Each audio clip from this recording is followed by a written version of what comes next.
Good morning.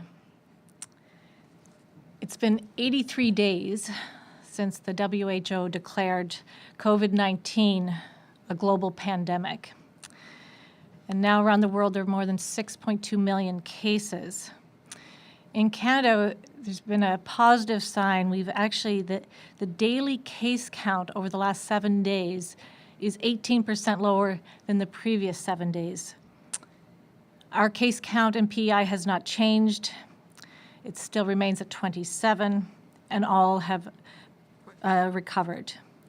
And since we last spoke, 590 new negative tests have been reported. So over the weekend in New Brunswick, many of you have heard that 12 cases were related to an essential worker. And it's a reminder of the impact of not only a case, but an outbreak in an area and how that impacts the whole community. It reminds us about the potential spread of this virus. Our public health order has been renewed, effective yesterday, and in relation to New Brunswick, there was an exemption for essential workers that were traveling back from New Brunswick, that they did not need to self-isolate. That exemption has been removed, meaning that essential workers returning from New Brunswick must self-isolate. In terms of testing, it's very important if you're experiencing any symptoms related to COVID-19 that you do get tested, that you contact your doctor, nurse practitioner who can refer you, or call 811. And when we talk about the criteria for testing, and I think it's worth mentioning that in the public, any person with COVID-19 symptoms should be tested. And of course, anyone who's a close contact of a lab-confirmed case, even within 48 hours prior to the case developing symptoms, would be tested. Hospitalized individuals, for instance, those with influenza-like illness, fever, or new or worsening cough, for instance, would be tested. Healthcare workers with symptoms, healthcare workers who traveled to PEI to work or who have traveled out of the province to be tested. Staff of our QEH microbiology laboratory. New residents of long-term care facilities are tested prior to admission. And of course, if there was ever a case in long-term care, staff and residents would be tested. Patients that transfer between healthcare facilities are done as per protocol. And our temporary foreign workers prior to the end of their self-isolation period are also tested. Our essential workers with frequent travel outside of PEI, such as our truck drivers, are being tested. And those are to list some of them. We also will be testing those on autopsy going forward as well. So yesterday marked the first day of phase 3 for PEI. So more businesses are open, restaurants, gyms, playgrounds and parks, personal services, some sports are being played, and more daycare spaces. And our island businesses and organizations have really adapted quickly and put plans in place to protect themselves, the customers and clients, and in turn the community as a whole. And I want to commend them on a wonderful job as we all adapt to a new way of doing things. And yesterday was also the beginning of visitation in long-term care facilities. And it has been a challenging time for us and loved ones in long-term care to be apart. And it is wonderful to see families reunite and have some in-person visits. Yesterday, the application process for seasonal residents to return to PEI opened, and thank you for your patience. The Office of Public Safety received a large number of applications in just one day. And of course, these applications are not just seasonal properties, but also those traveling for compassionate and essential reasons. I said this before, this will not be a rushed process. It will take time and needs to be done carefully and correctly. Public safety will review, and the process will start with our Atlantic provinces and territories, first for seasonal resident requests, and then we'll compile other requests as well coming through. And a reminder that seasonal properties are fixed roof dwellings. This does not include RVs or campers on someone's land. Seasonal residents must apply online and be approved before traveling to the province. They must have their self-isolation plan in place and will be receiving calls after they arrive. And before they complete their self-isolation, they will be tested for COVID-19. There'll only be a maximum number of seasonal residents processed per week to make sure that there's capacity to do the operation isolation calls as well as the testing. A reminder that although essential workers must travel in and out of Prince Edward Island, this should be done for the purpose of essential work the person is doing. I know that large gatherings, weddings, funerals, and graduations are all important. However, with our mass gathering limits at this point in time, it's not a great time for these large gatherings to happen. We've talked about before, as the summer goes on, those gathering numbers will, we anticipate will change, but at this point in time, it isn't there to have a large wedding or a large graduation. It does not mean it cannot happen, it just means it cannot happen now. As we start into phase 3, we shouldn't take the new freedoms in some ways that we have been put in place for granted. It's extremely important we do not forget the basics. And so looking no further than our neighbors in New Brunswick, as they experienced an outbreak after someone who did not self-isolate, it's another example that it takes one person. And when we have no cases here in PI, it's easy to say maybe we don't need restrictions, but it's important that to remember that the risk exists, and it still exists.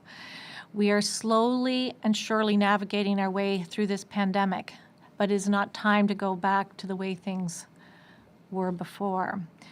We need to remain diligent and continue self-isolating when required, practice physical distancing, washing our hands, using enhanced cleaning measures. This is going to be part of our new normal for quite some time. We will need to find the balance as we go forward, how to control COVID-19 in our province, in our country, and how we continue to have society function. And these are the goals of the pandemic goals for the country and for PEI, and how do we balance those going forward? Someone gave me the book on the weekend called The Boy, the Mole, the Fox, and the Horse. And there was one line in it when I read through it that said, I quote, "We have such a long way to go," sighed the boy. "Yes, but look at how far we've come," said the horse. And I thought that seemed apropos for what we have gone through in the last weeks and what lies ahead in the weeks looking forward. So, as I often say, let's look after one another, let's be patient, let's be kind, and we're going to get through this. Thank you. Encore en français. Okay. Je vais juste dire quelques mots en français aujourd'hui. C'est 83 jours depuis l'annoncement que c'est une pandémie globale. Mais au Canada, nous sommes presque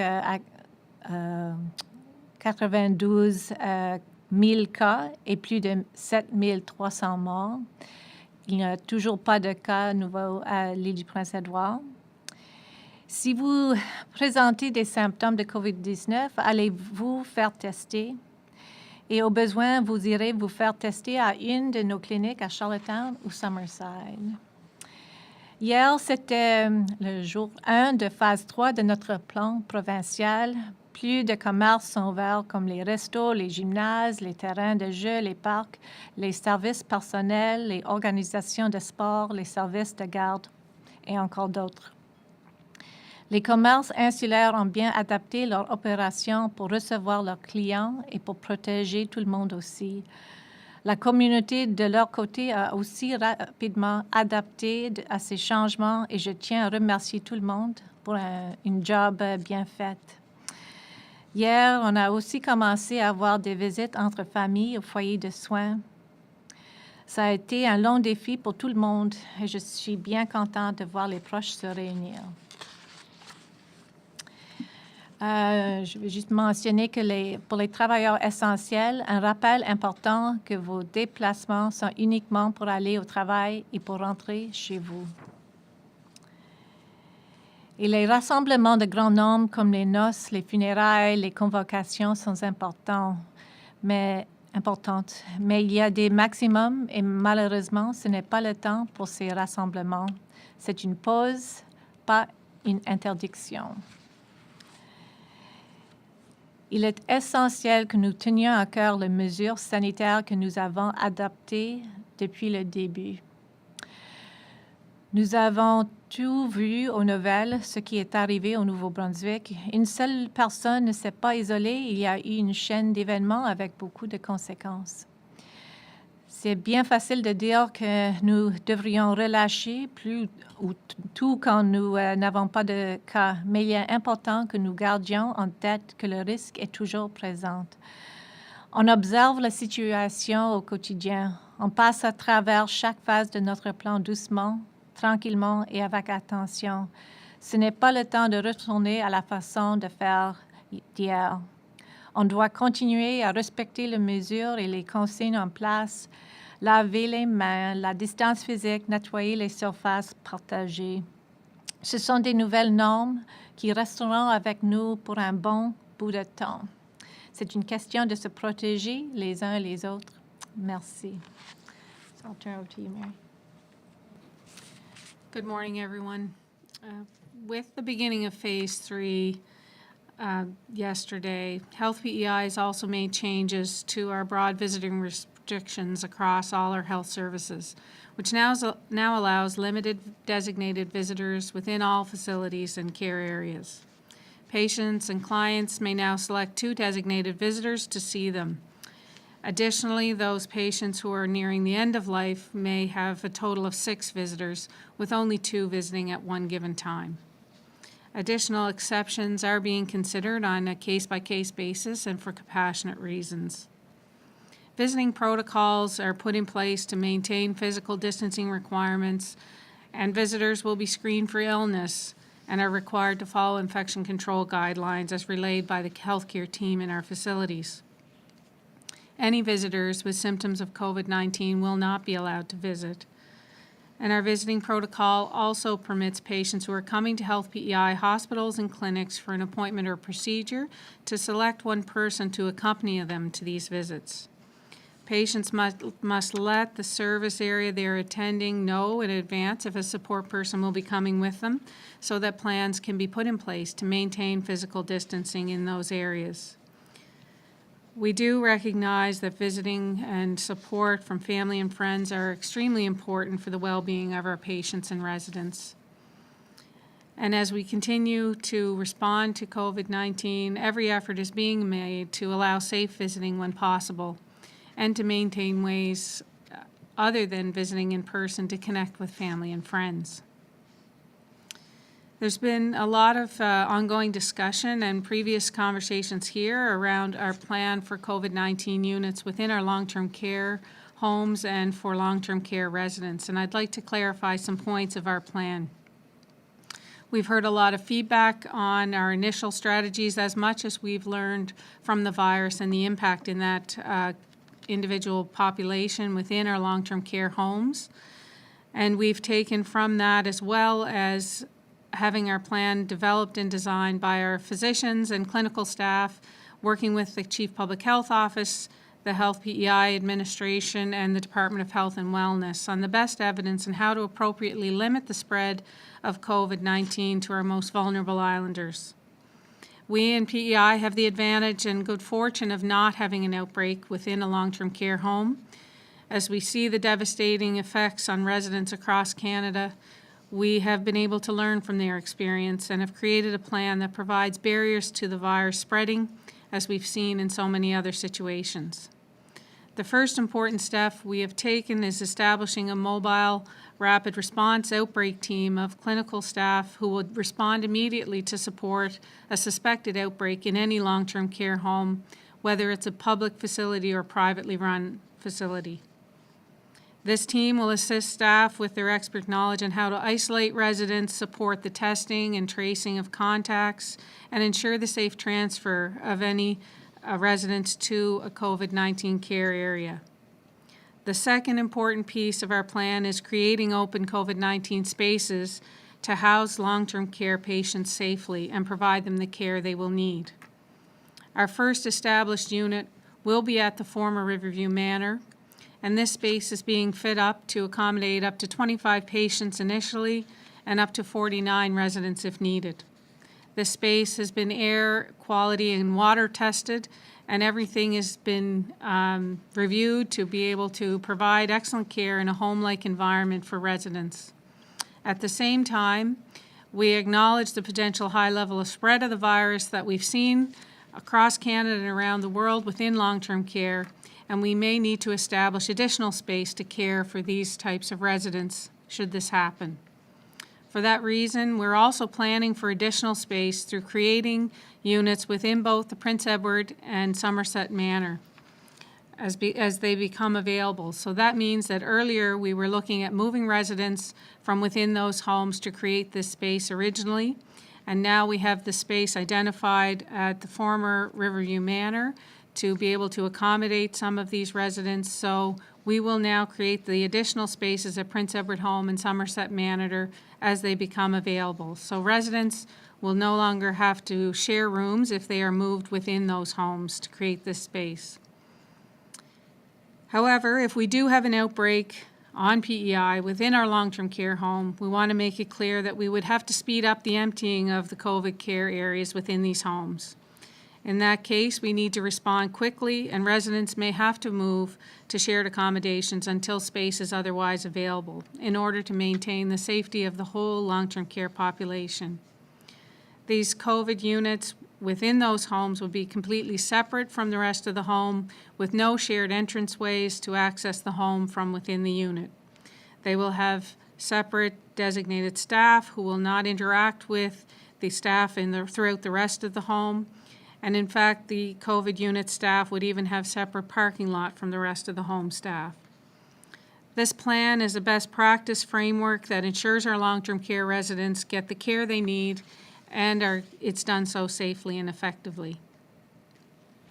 I'd also like to update a little bit on the work being done to rebook surgeries that were canceled as we started our response to the COVID-19 and moved to essential services.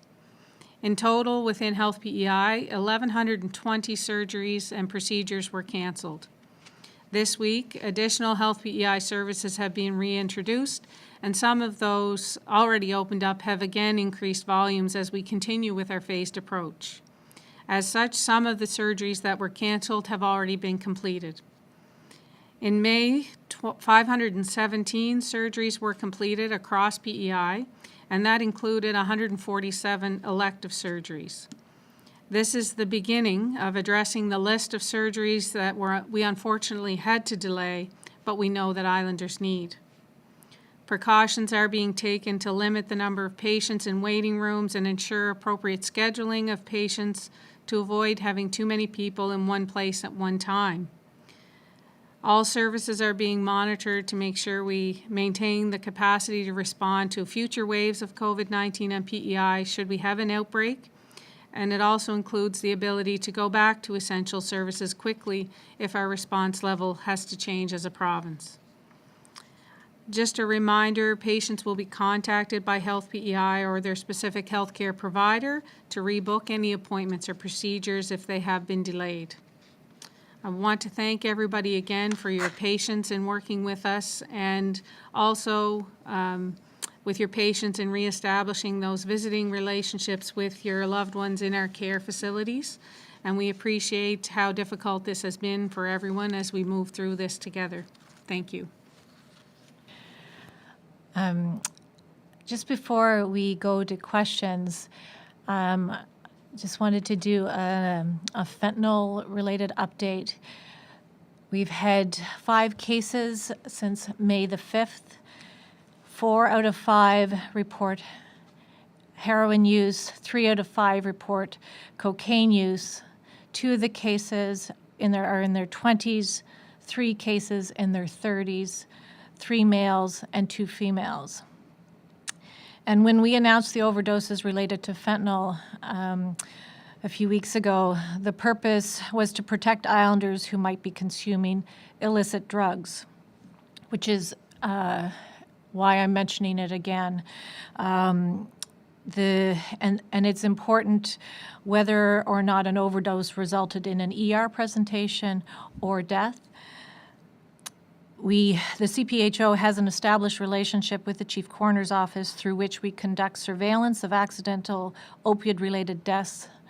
We do report regularly on our fentanyl-related overdoses as well as fentanyl-related deaths, and we do so nationally, but it is based on when a coroner's report is confirmed and submitted to our office.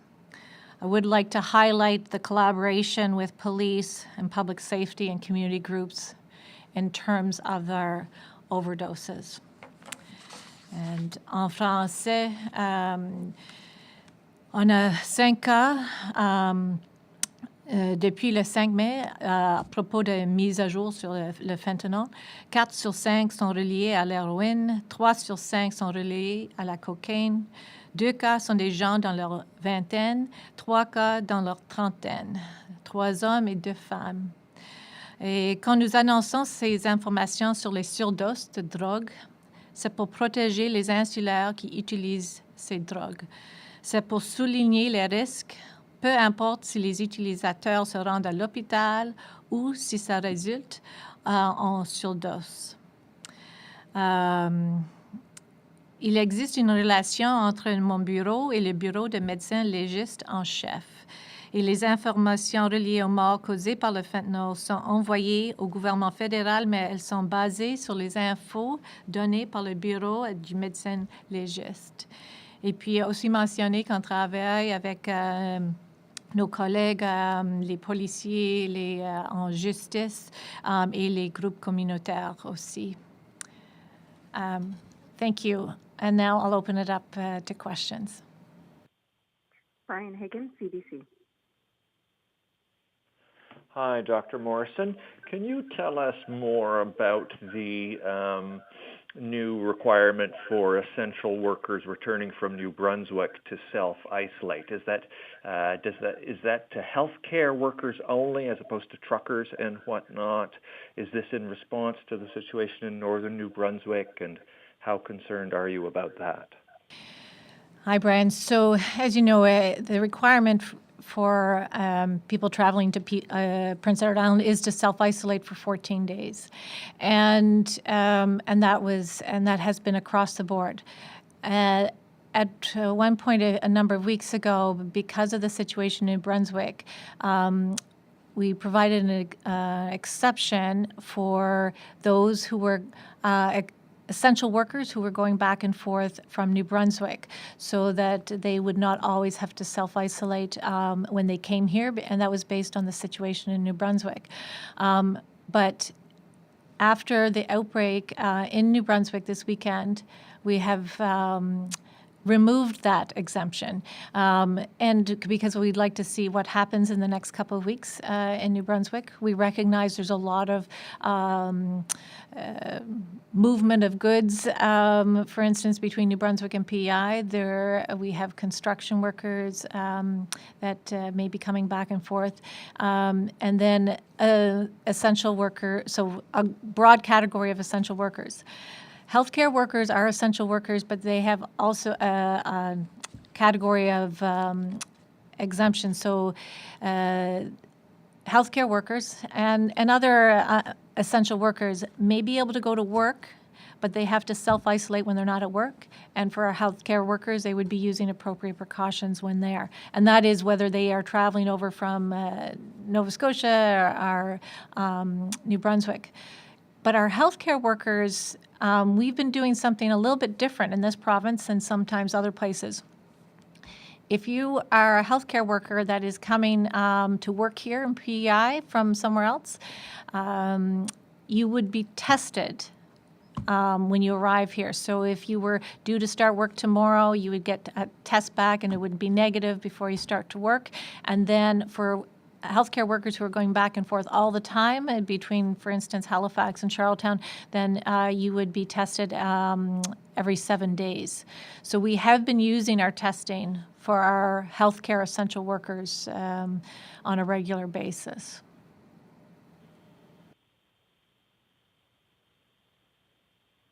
Louise Martin, CBC. Oh, hi there. Thanks for taking the call today. And my first question would be about the seasonal residents. You said you had a high volume of residents applying. Can you be a little bit more specific on, how many people have applied so far? I know it's just started yesterday. So the calls would have gone into, or the applications process goes into public safety, and I believe they had over 700 applications that went in yesterday. But of course, they would not all be processed, and they'll start going through and identifying which ones would be, for instance, from Nova Scotia. Okay, so it still is maritime first then. And my second question is about phase 4.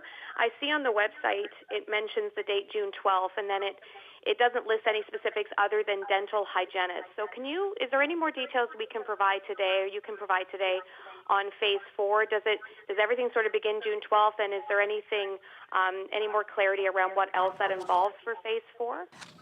I'm so glad you asked, Louise, because that should not be on the website. There's June 12th was the beginning of phase 3, which maybe you recall that we've pulled up because we were doing so well to June 1st. So the June 12th is not, shouldn't be there. It's really, it started yesterday, the phase 3.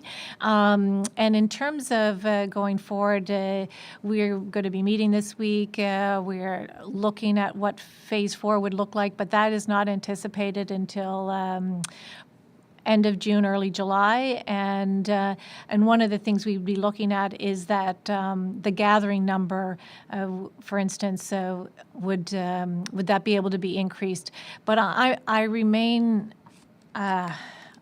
cautious, and I'll be honest, a little worried about what may happen in the next few weeks or next couple of weeks as we've opened up here in Prince Edward Island. So I think that's why I mentioned the testing, because it'll be really important if people get symptoms. We want to monitor what is going on in our community here as we've opened up in phase 3. But phase 4 would not be anticipated for a number of weeks. Okay, thanks so much for clarifying that. I appreciate it. No, that's, have a good day, guys. Yeah, great. Allison Jenkins, The Guardian. Good morning. Hello. I have a question about the complaints line, and just hearing a report that on the weekend a couple of people tried to call and got a message, but then the message box was full.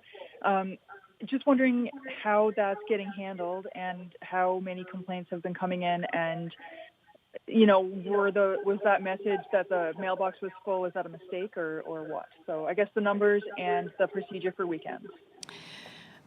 Hi, Allison. I guess I did hear that the phone line at Public Safety did get filled over the last number of days. So, and that I think was more related to questions about applications for coming to Prince Edward Island.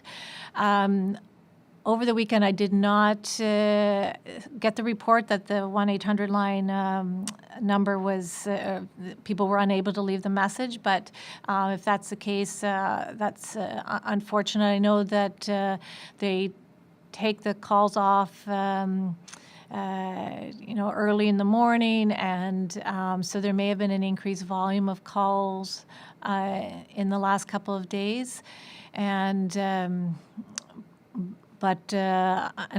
they sit outside my office, so I know they're answering the phones and are busy doing so.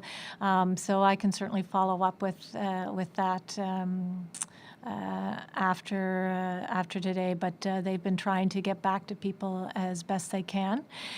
In terms, I didn't bring numbers of complaints but certainly we can provide those for you, Allison, and. But there have not been a significant number of increases in complaints as far as I understand.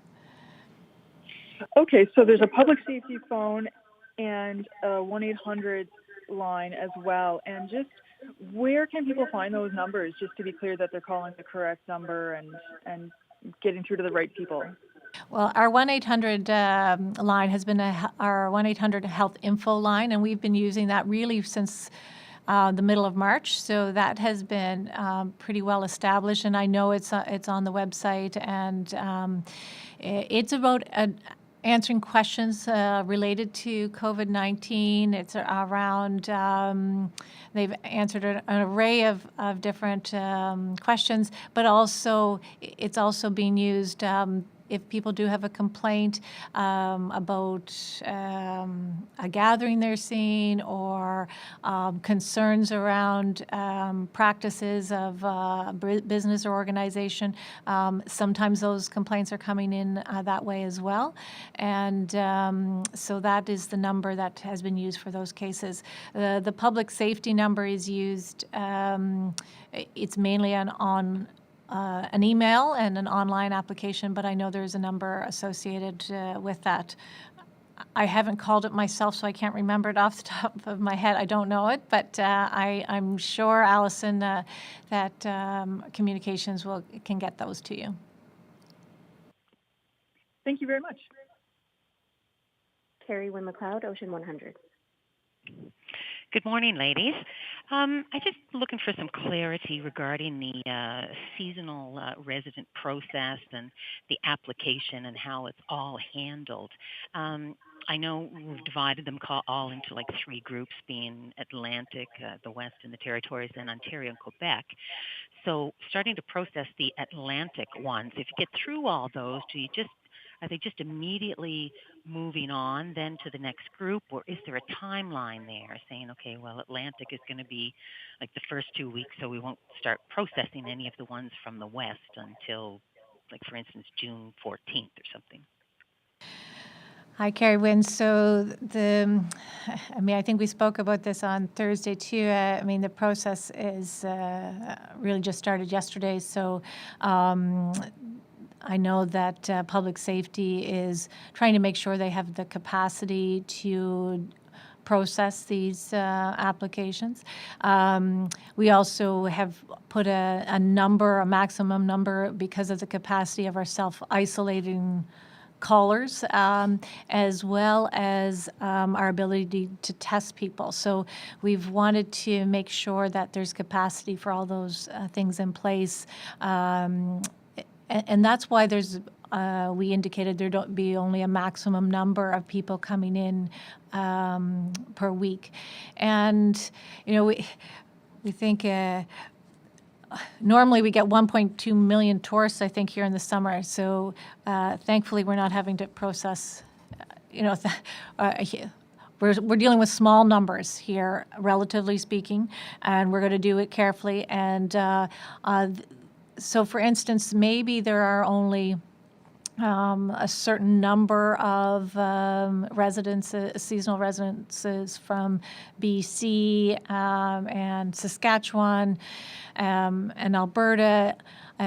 So those will be, dealt with and up to a certain maximum, and then they'll move on to the next week. So I think it's they're going to have to also figure out how many they're able to process public safety per week.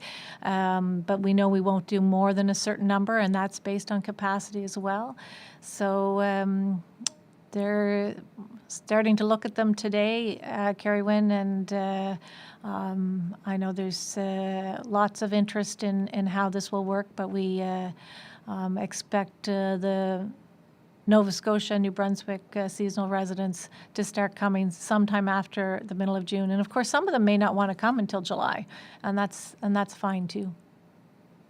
Sure, yeah. I was aware of the 500 number being processed per week, but I just wasn't sure exactly what that meant. Are they processed and then they are told, okay, well, you can come now? Like, are they approved then as soon as that process goes through to arrive immediately, or is it set like, okay, well, after June 7th you can come type thing?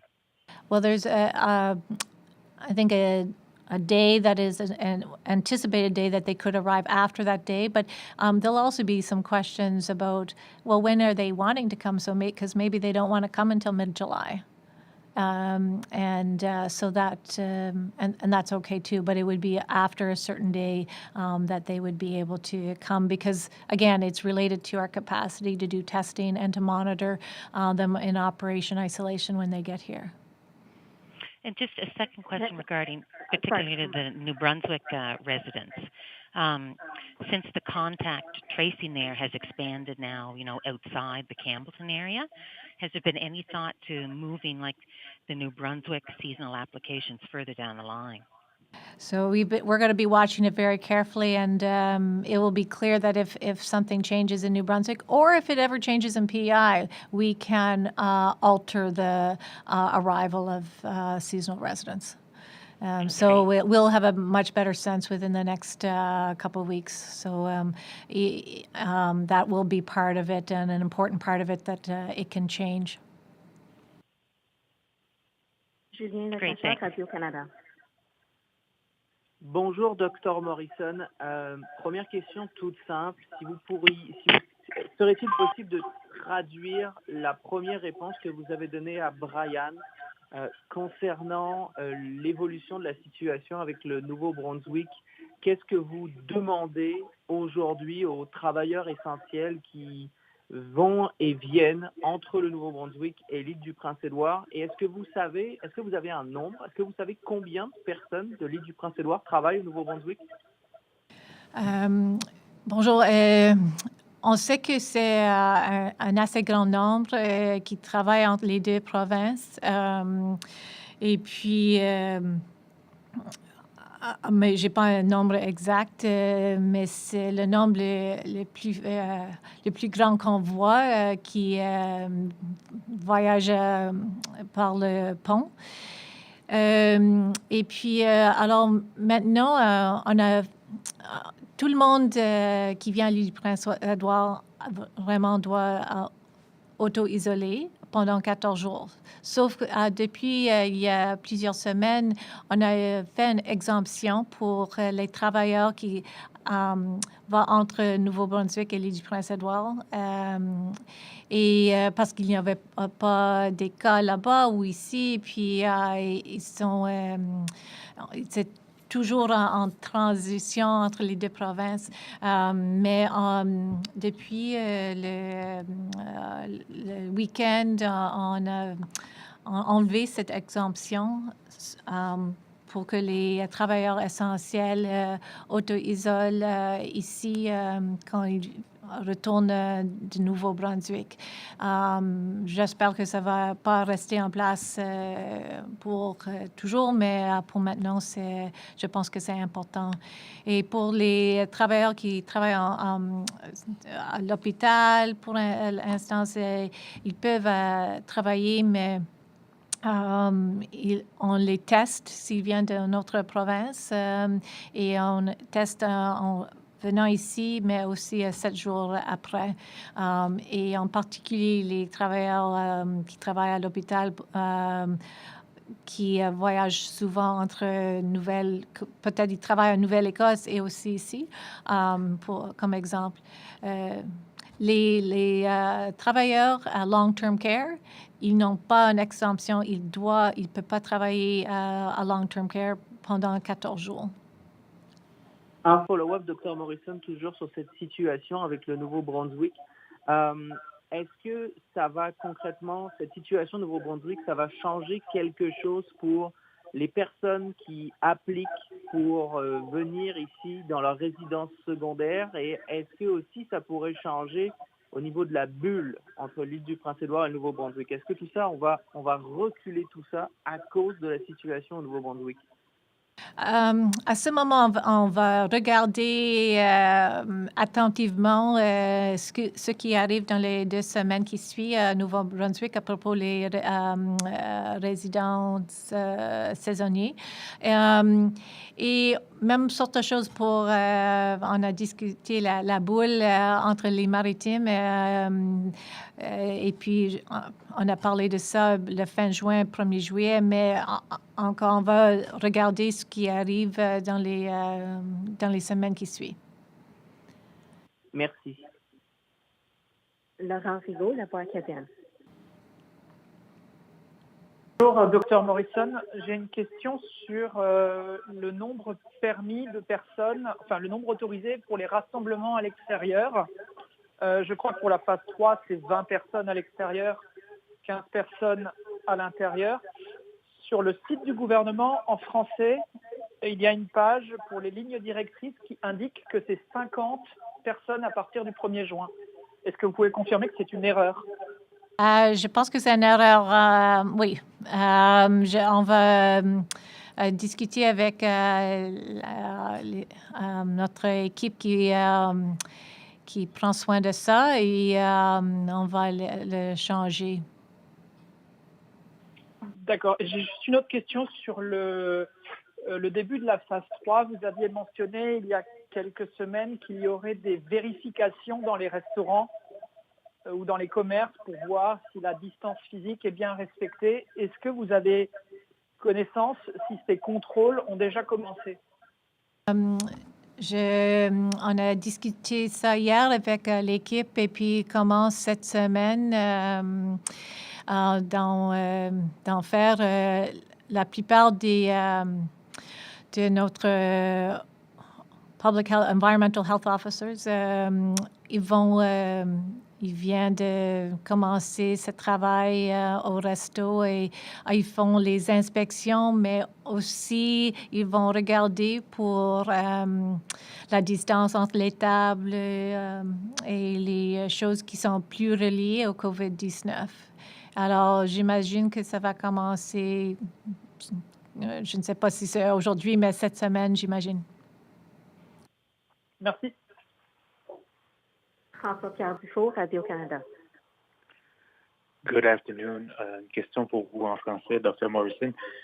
Puisque les plans de bulle de déconfinement avec le Nouveau-Brunswick sont retardés, en tout cas à cause de la situation dans cette province-là, est-ce que c'est envisagé de votre côté peut-être de procéder avec la Nouvelle-Écosse d'abord, puisqu'il y a moins de cas dans la province de la Nouvelle-Écosse?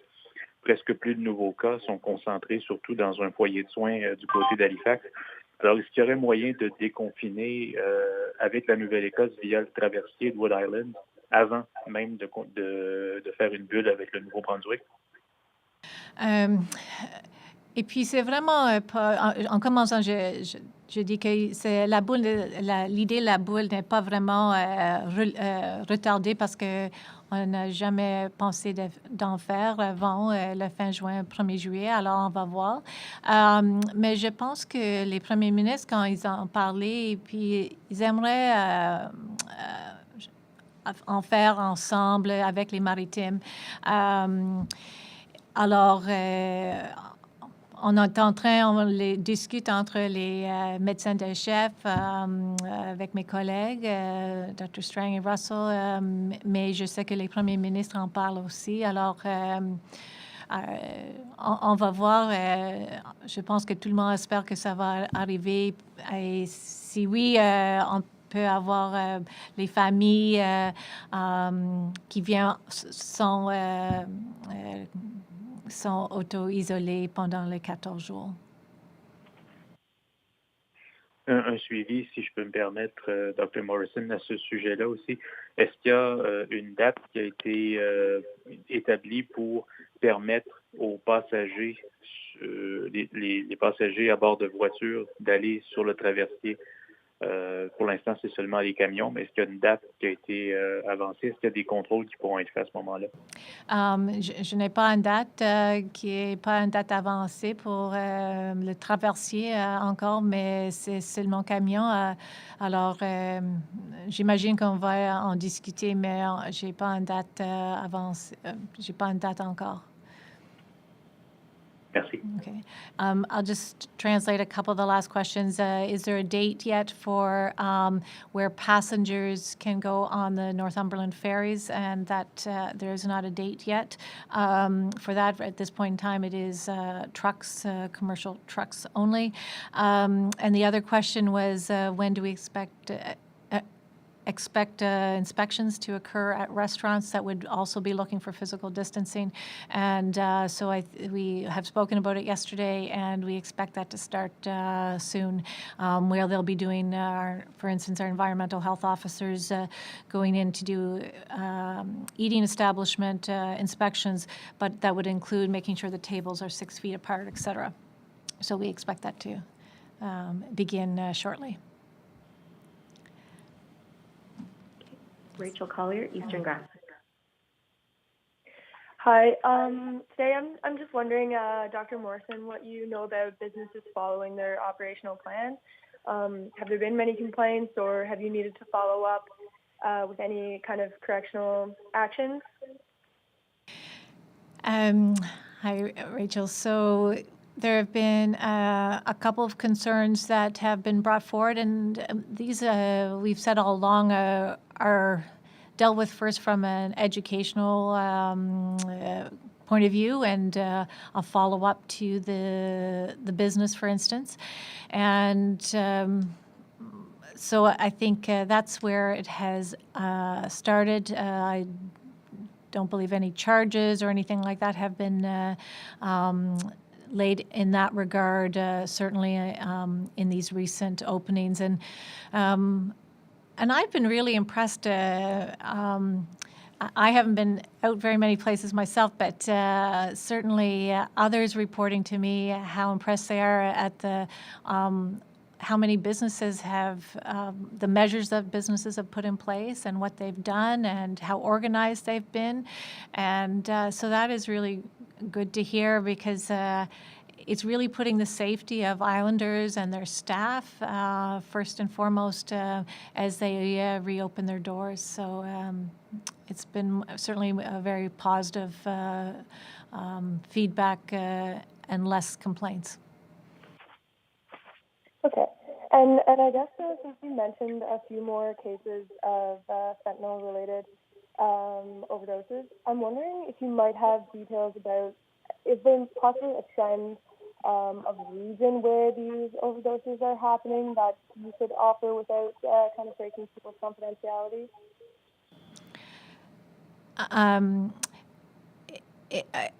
I wasn't sure I could hear the question very well, but if the question is there a reason these are happening? I mean, I think the concern.